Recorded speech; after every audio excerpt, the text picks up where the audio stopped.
Quick note, thanks for listening to the podcast.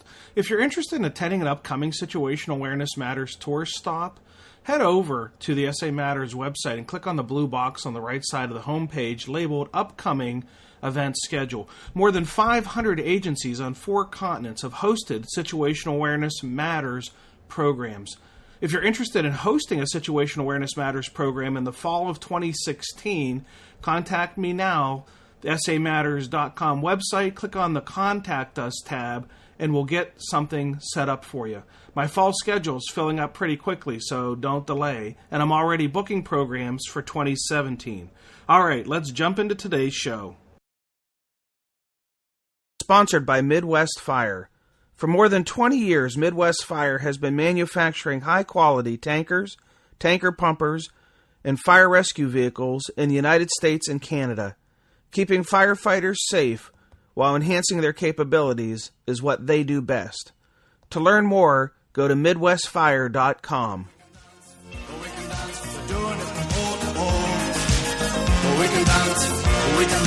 I'm the Tascasita Volunteer Fire Department. You're listening to SA Matters Radio Show with Dr. Rich Gasaway. The SA Matters mission is simple.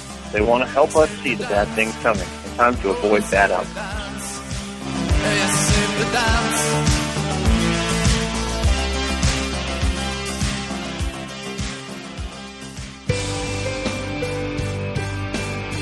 Episode 115 of the Situational Awareness Matters radio show. I'm your host, Rich Gasaway. The purpose of this show is to improve situational awareness and decision-making for individuals and teams who work in high-risk, high-consequence environments. The SA Matters mission is simple, to help you see the bad things coming in time to avoid bad outcomes. I'm coming to you today from the Firefighter Fire Department in Texas, where I'm in town to deliver 2 situational awareness programs for the fire department. Earlier this week, I also delivered a situational awareness program for the Texas Interagency Mutual Aid Association Conference in Round Rock. This was an excellent program coordinated by the Texas A&M Forest Service.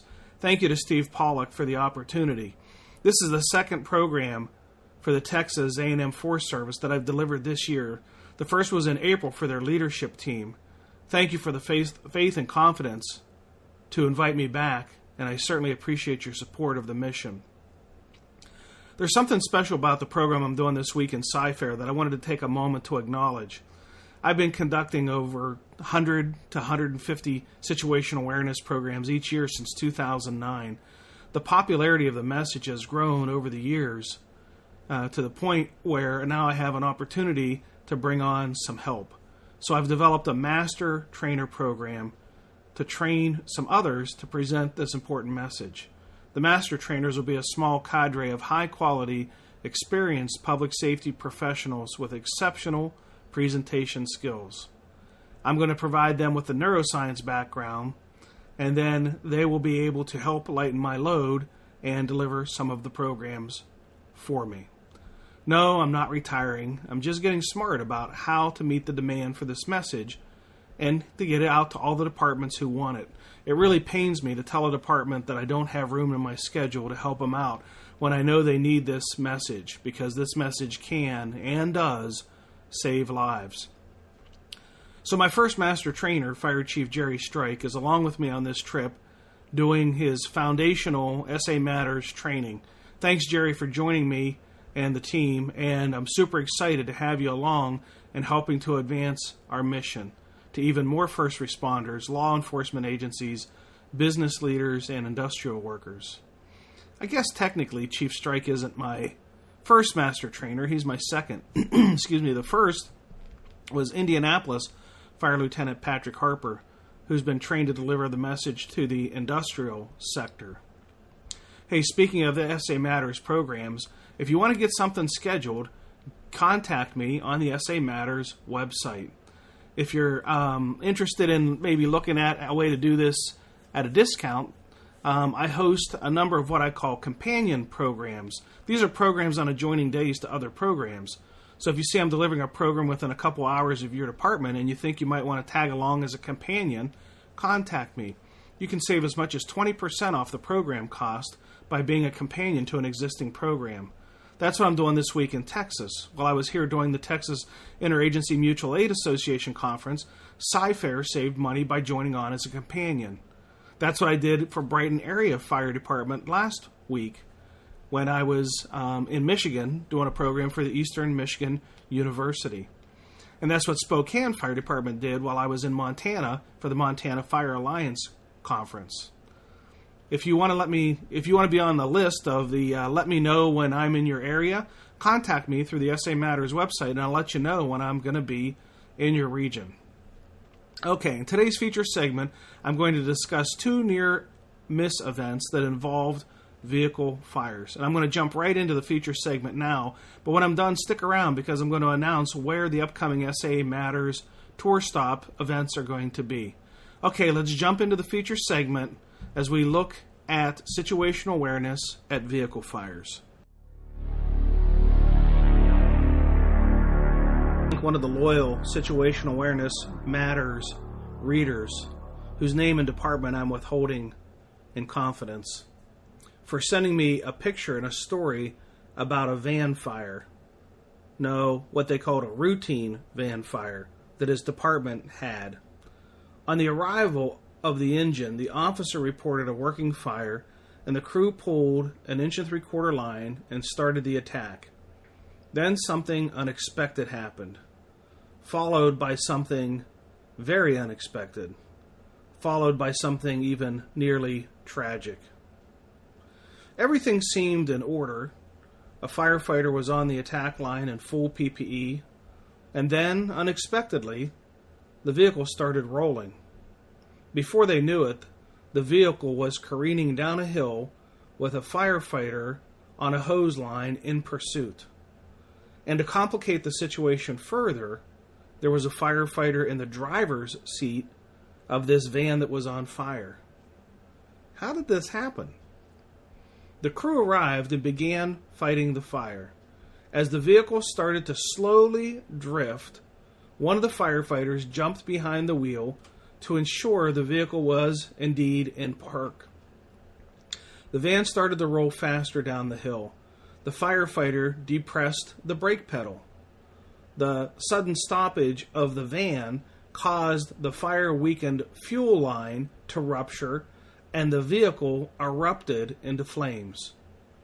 The firefighter was unable to bail out of the vehicle before it rolled all the way to the bottom of the hill, out of the reach of the attack line, and ran into 2 additional vehicles, one of which was occupied. This kept the burning van from crashing into a house at the bottom of the hill. The firefighter suffered significant burns on his face and neck because he was not wearing his Nomex hood. It was reported to me that this firefighter was in the habit of routinely not wearing his Nomex hood while fighting vehicle fires. This has also been reported that this incident has changed this firefighter's outlook and practice. The writer who sent this to me said that he and his department had learned the following lessons. 1. Nomex hoods 100% of the time. 2. Chock the wheels at all vehicle fires. 3. Park the apparatus uphill and past the burning vehicle. And 4. Situational awareness of not only what is happening in the moment, but also anticipating the future of what could happen is vitally important to safety. Avoid falling into the trap of a complacent practice that may compromise safety simply because it's something that has been done over and over again without consequence. There's no such thing as a routine fire of any kind. Unexpected things happen, and conditions can become bad quickly. Wear full protective gear. When you critique incidents, play a what-if game and talk through some of the uncommon scenarios that could have happened and how those incidents might be handled. Do you always wear your full PPE ensemble at vehicle fires? Do you always chock the wheels at your vehicle fires? During incident critiques, do you routinely discuss realistic what-if scenarios that, if they would have occurred, might have changed the outcome of your incident? The person who sent me this information on the phone, he fully acknowledged how lucky their department was with the outcome of this. Now what I'd like to do is I'd like to jump in and share with you a near-miss event that I take from the near-miss reporting system that also involved a vehicle fire. On a Tuesday in early January, department personnel responded to a report of a car smoking on the interstate at about 5:45 p.m. The initial update provided by dispatch revealed that the call was made by the state police, who were on the scene, but no further updates during the response were provided to fire units.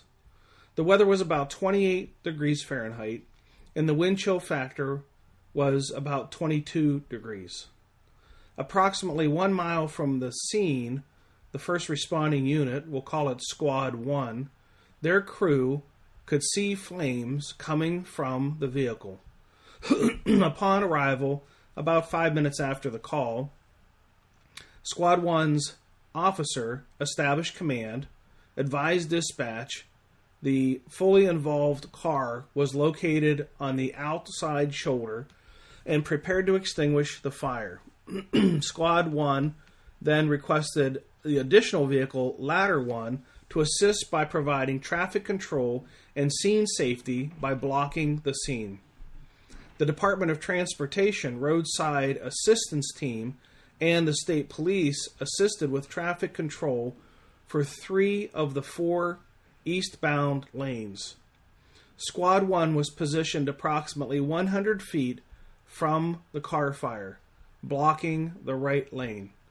Upon exiting the fire apparatus, the crew heard a loud noise similar to that of an explosion and found that the driver's side front tire had ruptured. Fire was found in the passenger compartment first. The passenger compartment was extinguished and the interior was searched for victims and none were found. The nozzle person advanced the line forward to the driver's side of the engine compartment with the officer located on about the driver's A post. The nozzle person, a medic firefighter that sustained injuries, was located immediately to the left of the officer and was perpendicular to the front left tire. A second firefighter was located to the left of the nozzle firefighter at the front of the car.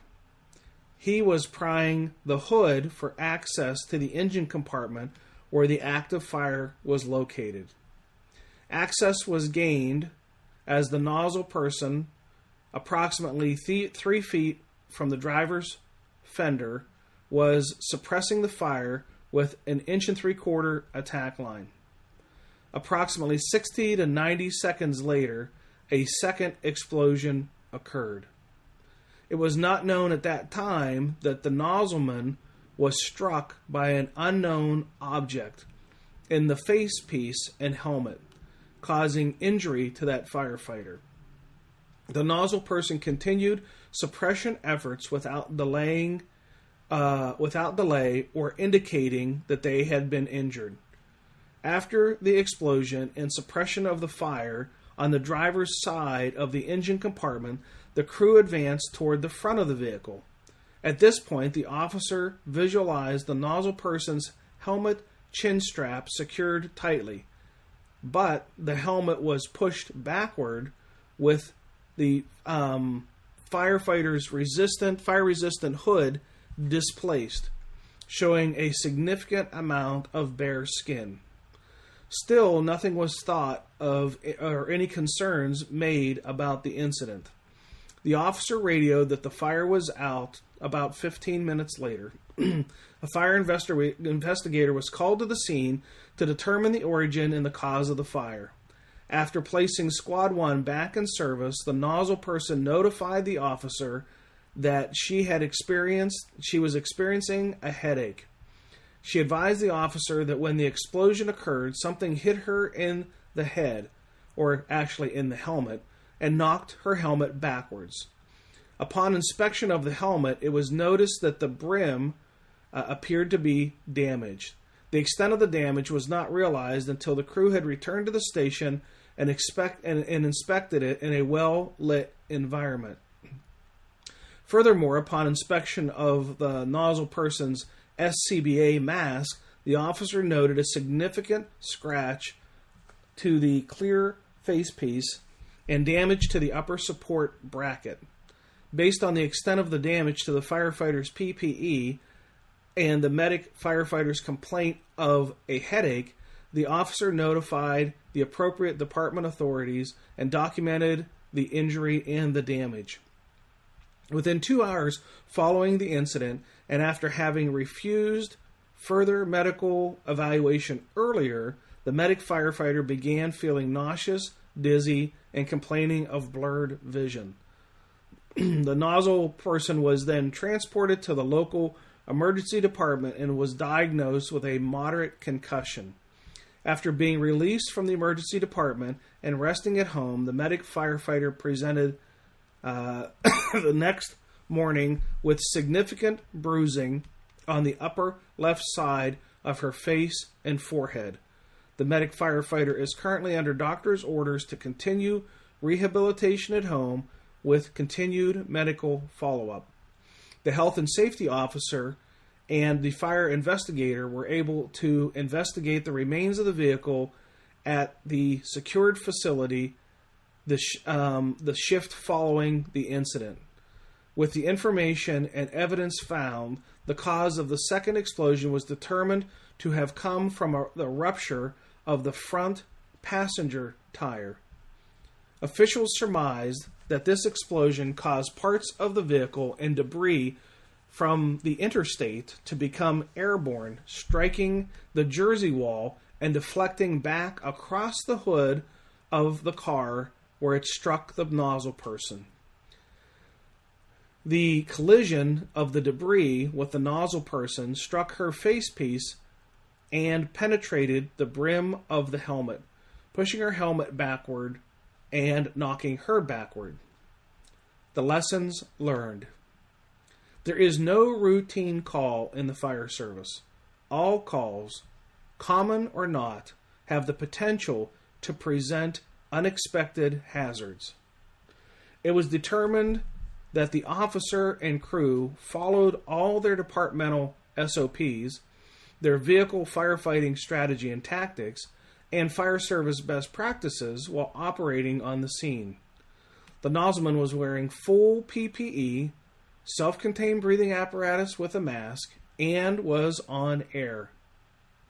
One of the most overlooked but important aspects of donning PPE properly is ensuring the helmet chin strap is securely fastened under the firefighter's chin. The fact that this medic firefighter had properly donned all the PPE prior to initiating fire suppression potentially prevented a more serious injury. Unfortunately, and despite following safety procedures, this firefighter was still injured. While conducting operations with vehicles or other equipment near a Jersey wall or other vertical partitions, be mindful of the potential that an explosion and flying debris may deflect off of the wall, and how important it is to wear all of your PPE. Okay, as I always do, I want to take a moment to thank the departments and organizations that have hosted some of our recent Situational Awareness Matters tour stops. I do this to show my appreciation to those organizations who put forth the effort to organize, advertise, and fund great training experiences for their members and others in their region. Your efforts to bring this valuable and powerful training on situational awareness and high-risk, high-consequence decision-making to your members and others in your region are greatly appreciated. The Brighton Area Fire Department in Michigan, the Eastern Michigan University School of Police and Fire Staff and Command Executive Leadership Program, the Texas Intrastate Mutual Aid Association Conference, and where I am now, the Firefighter Fire Department in Texas. When I get home from this trip, I'm going to take a few days to enjoy the Independence Day holiday with my family. This will be the first time my entire family has been together since Christmas, so I'm really excited looking forward to that. If you're interested in joining me for an upcoming Situational Awareness Matters tour stop, you can catch me on July 6th at the Iowa Fire Training Bureau in Ames, Iowa, July 7th at the Overland Park Fire Department in Overland Park, Kansas, July 8th, the Shawnee Fire Department in Shawnee, Oklahoma.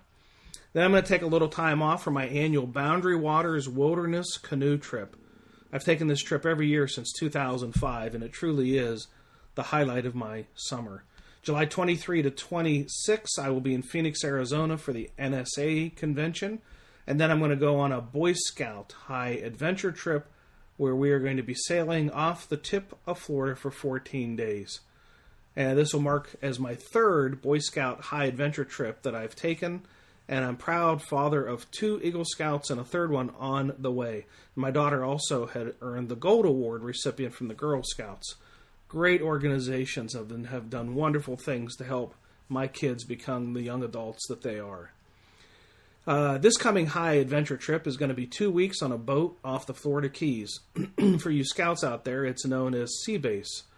2 weeks with my 16-year-old son on a boat. No distractions for me, no technology for him. This might make a good episode of Survivor. Oh, anyhow, we'll see how that turns out. When I get back from that, I'll be back on the road August 17, 19, and 20. I will be presenting at the Fire Rescue International Conference in San Antonio. Thank you to the International Association of Fire Chiefs for giving me the opportunity to present at FRI for more than 10 years in a row now, including the opportunity to be the keynoter at the conference in Chicago. I'm deeply honored by your support of my message. August 22 through 26, I will be doing a Company Officer Development Institute program, a week-long program in Zionsville, Indiana. The Company Officer Development Institute is 5 days, no PowerPoint, no book, no baloney, no theory, no BS. Just basically down and dirty the things company officers need to be able to be successful. As I'm trying to promote this program to fire departments, I tell the chiefs that this program is designed to keep problems out of the chief's office. How to do problem prevention and problem suppression at the company level.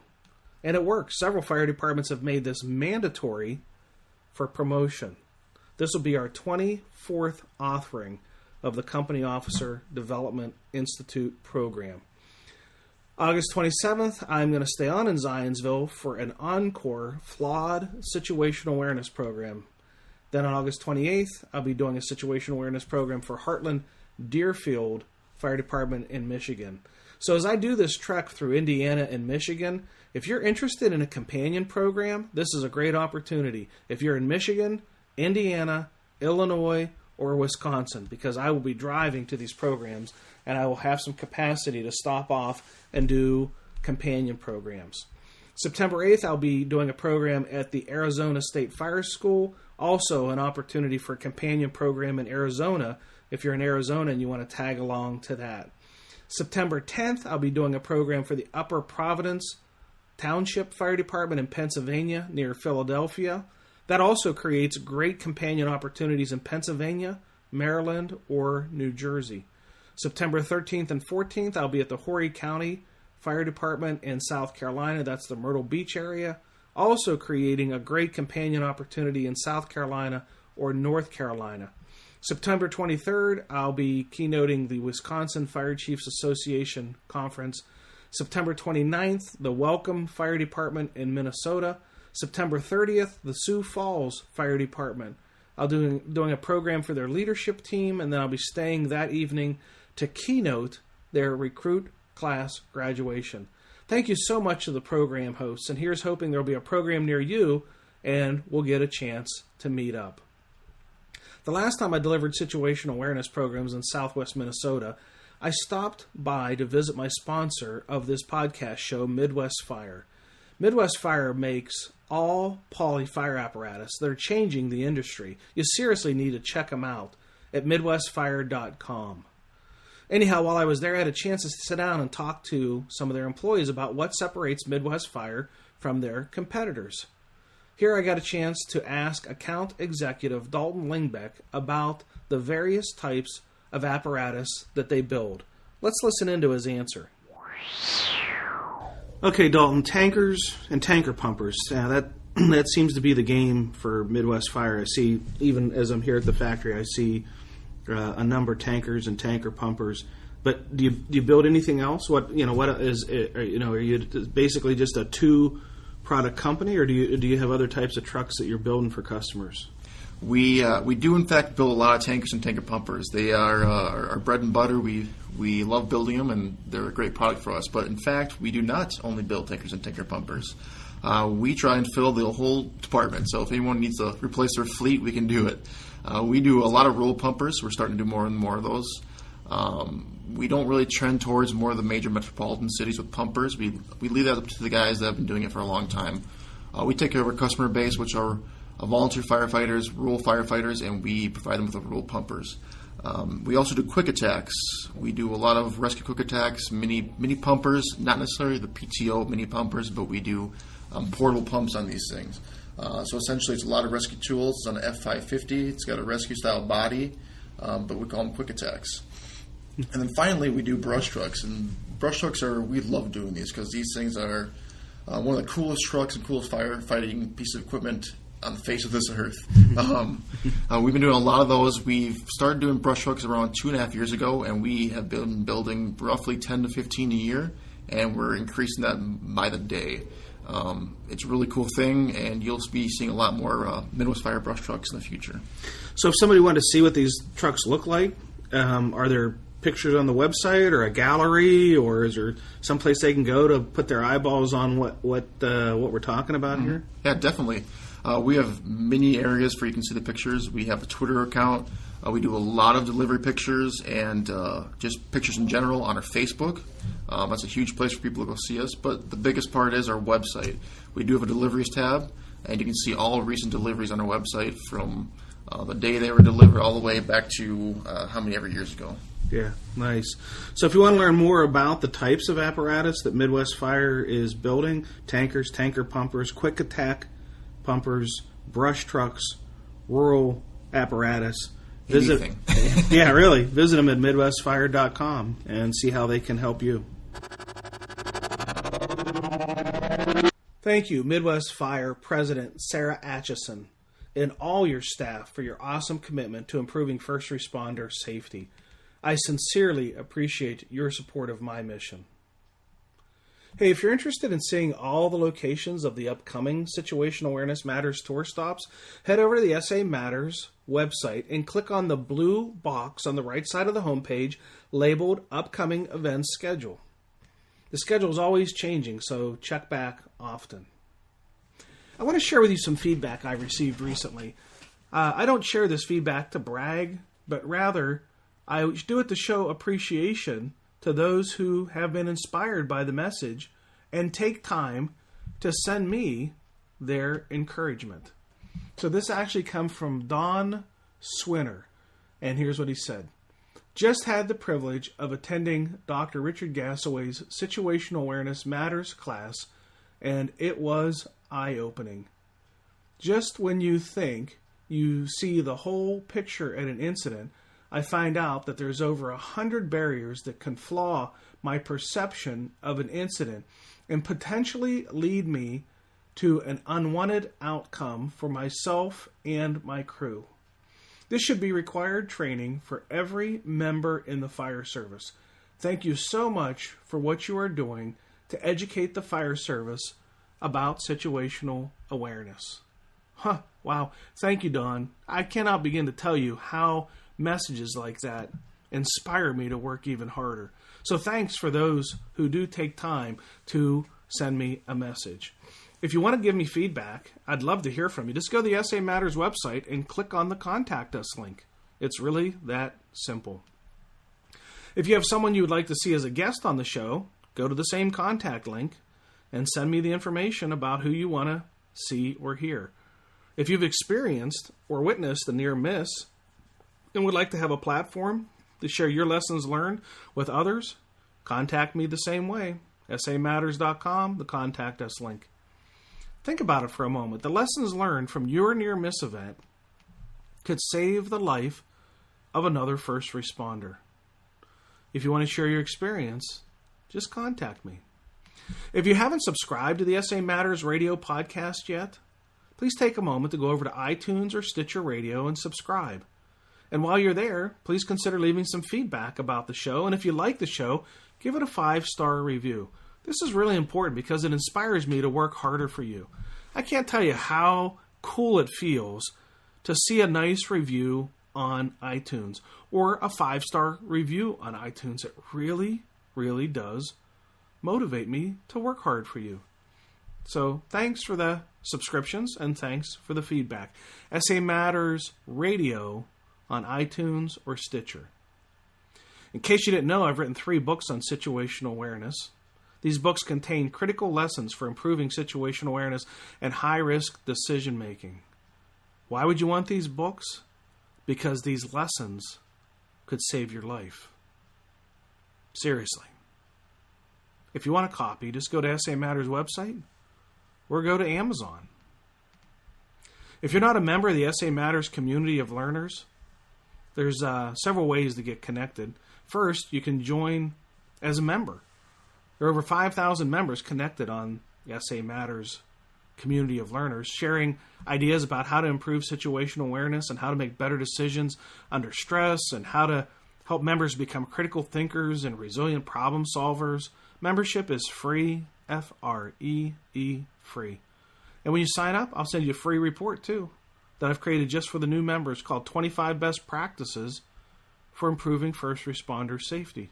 If you're not a member yet, head over to the SA Matters website, click on the red box on the right side of the homepage that says free membership. If you want to get connected with me on social media, you can do that on Twitter, at Rich Gasaway, or at SA Matters on Twitter. The SA Matters Twitter community, approaching 17,000 followers of our message on Twitter. Thanks for all who are coming along with me on that ride. Every tweet is my own original creation, sometimes inspired by what I see and read, and sometimes just inspired by what's on my mind. And get connected on Facebook through the private SA Matters Facebook page. That's free also.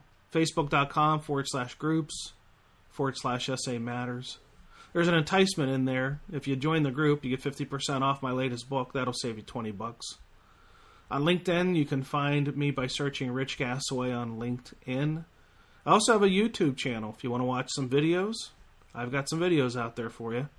On YouTube, just go to SA Matters TV. SA Matters TV on YouTube. Well, that's it. Episode 115 is complete. Thank you to our podcast sponsor, Midwest Fire. Thank you to all of our live event hosts. And thank you, our listeners, for spending some of your valuable time with me today. I really do appreciate your support of the SA Matters mission. Be safe out there, and may the peace of the Lord and strong situational awareness be with you always.